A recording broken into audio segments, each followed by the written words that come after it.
All right, so we'll pull Ace in. Ace is next. Ace, how you doing, bro? Ace, can you hear me? Ace is not answering. We'll give him 30 seconds. If he doesn't come in, Morny, who's after Ace? Raphael, by the way, thank you so much for the super chat, dude. Really appreciate it. Thanks to you guys' support, this show is possible, and I really appreciate any and all support that you guys give, whether it be a patron, whether it be a Twitch sub, or a YouTube member. It is always very much appreciated, so thank you so much for that. A lot of people want to wake up from the story and have it just be a dream. It kind of should tell you how bad the fucking story is, right? If that's what most people want. Alright, so I don't see Ace. Who's next? Morny. I'm just waiting on Morny to let me know. Ace, are you there? Alright, Morny can ask the question in his state then. Morny? Ace's mic is breaking up pretty bad, so I'll go ahead and ask a question for him. Alright. I just need to scroll up and find the darn thing again. No worries. Alright, it was, if you've got to design an MMO, like, what sort of feature would be in the game? It wouldn't just be one feature, but I also wouldn't necessarily design an MMO. Yeah, let's rephrase that more in the style of what sort of feature maybe would you implement in WoW that they haven't done? I mean, I know player housing's already been touched, but yeah. Anything else around that? Features is what I would focus on. So something that I think absolutely should be in World of Warcraft. They kind of started doing it in the last patch, and I want to see more of that, is make your own mount. I can't think of a better system to build on and iterate on than players going out into the world, collecting stuff, and being able to breed their own mounts, you know, in various forms. Alongside that, something like a racing feature, so you can take those mounts that you are breeding and actually race with them, and maybe you can continuously breed different mounts together to make your mount faster or give it more endurance, stuff like that. So a racing feature. Basically, what's going to stand out here is that most of the things that I want to see in WoW is casual focused. I think World of Warcraft already does a really good job of capturing the grindy sort of high level player, you know, the hardcore player. I think is fine. But what about the casual? What about the person that you know likes to play the game on their own terms and doesn't necessarily want to do the hardcore raids or the dungeons or anything like that? Something that I would love to see make a return to World of Warcraft is scenarios. You know, scenarios were actually so fucking cool. And if you could have sort of scaling difficulty scenarios, single player dungeons that you can go into, scale the difficulty, and challenge yourself and see a really cool, nice story alongside that could be really cool. I would also definitely work on a way to update older content, bring that back. Is that a feature? I don't know, but it's a feature that should be in WoW. We should have all content there.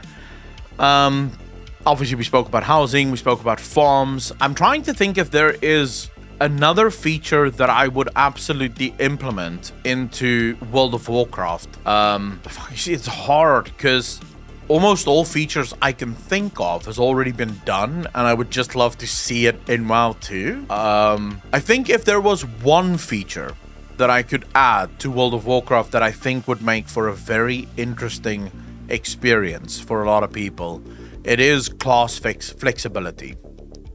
You can achieve this through multiple ways. You could do dual classing at some point. You could do class mergers. You could do class borrowing. So say, for example, once you hit max level, you can borrow up to 3 or 4 different talents or abilities from other classes. Something to that effect. So a way to kind of differentiate your class from everyone else as a casual, once again, because as a max level player, you're basically always going to pick the cookie cutter, right?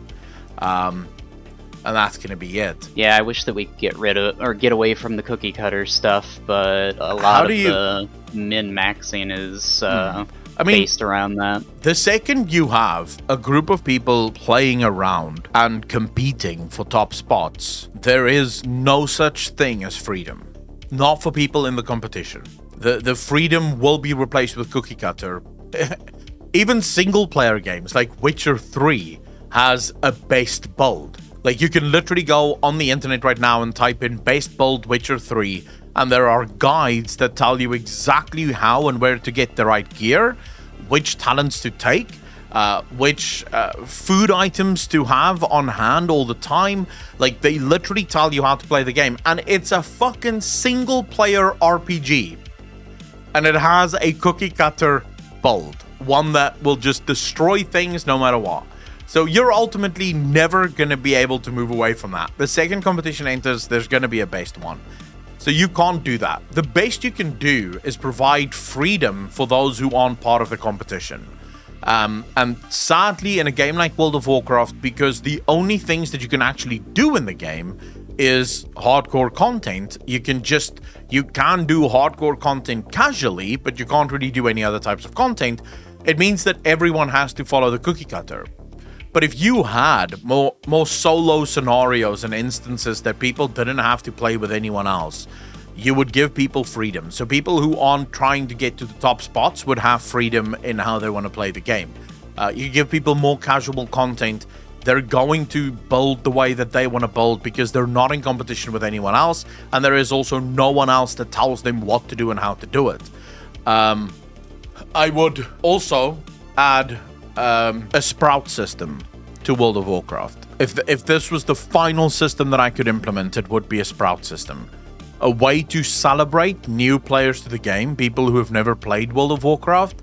A way to celebrate them, a way for them to stand out, but also a way to create incentives for people to actually play with them. So if you're not a new player to World of Warcraft, playing with new players will actually give you the ability to get more item drops or more gold or whatever the case might be, right? But incentivize people to play with new players, because I think right now new players in World of Warcraft is drowning. They have very little in terms of actual incentives and a story that they can play through, and max level players or older players have no incentive to play with a new player other than I get to kick you from the group when you fail, which is usually what happens to new players. If you're a new player that has no idea what you're doing, you'll be kicked. No one's going to waste their time playing with you, because what's the fucking point in playing with you, right? So, dudes, okay, I see people in chat going, excuse me, WoW actually does have a sprout system, but no one is using it. So then they don't have a sprout system. Because if no one's using it, it means the system is broken and doesn't provide the incentives that is required for people to play with new players. And that means you have to look at the system and say, okay, we have to make it better. We have to give people a reason to want to play with new players. Until people want to play with new players. In Final Fantasy XIV, no one goes, oh shit, there's a new player, I'm gonna leave. No one does that. If you have a new player in your dungeon, you're lucky and happy because you're gonna get extra rewards at the end of it. And those rewards are literally why you're doing the content, so getting more of it is good. It's a happy fucking day for everyone. So you should create the incentives for people to actually want to play with other people. Also, the fact that most people don't even know about the new player experience on the new player system tells you that Blizzard doesn't do nearly good enough a job of actually pushing it and actually making sure that people know what it means. Culture in a video game starts with the developer. If the developer doesn't actually do anything to celebrate new players, then players aren't going to do anything to celebrate new players. Because playing with a new player is frustrating. They don't know what they're doing, they make mistakes, and it ends up costing you time. So no one wants to do it. You as the developer have to read that culture. You have to make sure that eventually people will do it even without the rewards. So even if you remove the rewards down the line, people would still do it because you now have that culture of people really enjoying playing with new players. And this goes further than just the mentorship. In fact, I think the mentor system in Final Fantasy doesn't even work that well. I'm not even talking about the mentor system. I'm not talking about you as a max level player getting to sign up to play with new players. I mean, when new players play with everyone, there should be a way to reward everyone for playing with new players and for everyone to want to play with new players, if that makes sense. So it shouldn't be the old fucks get to decide whether or not they want to play with the children. It should be that the old fucks are happy to play with the children no matter what. Because I'm going to tell you guys right now, as a veteran of World of Warcraft, I don't want to play with new players. I don't. They're going to waste my time. They're not going to know what the fuck they're doing. They're going to do everything wrong. Every button is going to be wrong. They're not going to do their DPS right. They're going to die on the fight. They're going to waste my time and probably deplete my key. I don't want to play with the new fuck. But if you told me that if I play with the new guy, I have the opportunity to get 2 extra pieces of gear and extra gold and maybe, you know, extra currency to buy gear, suddenly I don't mind much playing with the new player because there's an incentive there. For the trouble that I'm going to go through to actually play with this new player, I'm actually getting something back. You see what I'm saying? You have to incentivize it because it is a lot of work playing with new players. That would probably be the one system that I would implement if no other systems was allowed. If that makes sense, Moni. Yeah, it does.